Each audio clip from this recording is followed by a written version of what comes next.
Both the opening and closing act of the Wii will involve a guy named Link trying to save a girl named Zelda. Yeah, it really has been 5 years since Nintendo released Twilight Princess, where we were first introduced to the now iconic Wii Remote and learned how these fangled motion controls were going to change the games we've been enjoying just fine with a regular controller for decades. Twilight Princess didn't really make that case very well, but to my pleasant surprise, Skyward Sword does. But first, the usual setup. Link, Zelda, and a great evil that must be stopped at all costs. You know the drill. Yeah, it's a little too familiar at this point, but Skyward Sword deserves some credit for taking the setting to a new place, the sky. Skyward Sword opens in Skyloft, a civilization far above the land of Hyrule, where citizens travel the clouds on birds called loftwings. As you might expect, Link's loftwing is special. And both Link and Zelda are quickly tangled into the predictable hand of fate.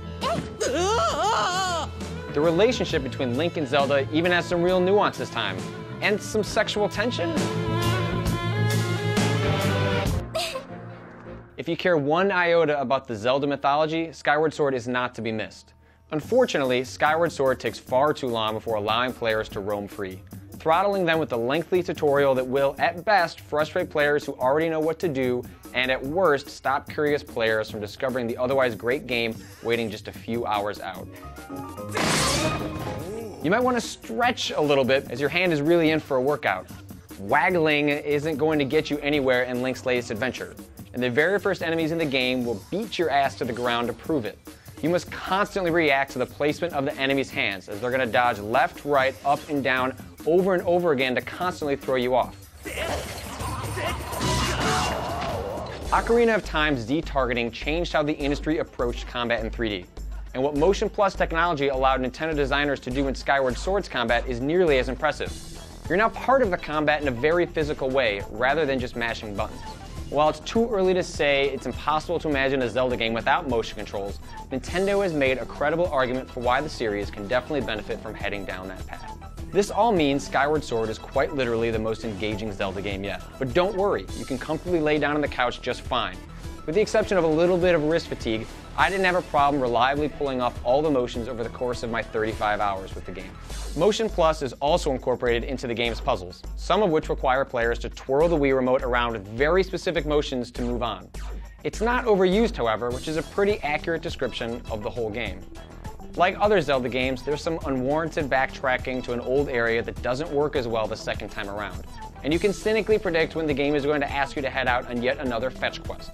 But what makes it all mostly okay is that the dungeons you're being sent to are tremendously creative. The most impressive areas make use of time manipulation, allowing players to change the fate of a whole desert in real time, and swapping dungeons between the past and present to solve some truly devious puzzles.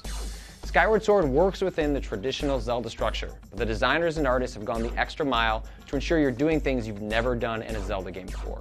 If only so much attention had been paid to the game's upgrading and potion crafting system. Skyward Sword is not a particularly difficult game, and many of the upgrades are centered around giving you a more powerful shield, the ability to carry more items, or to have stronger arrows.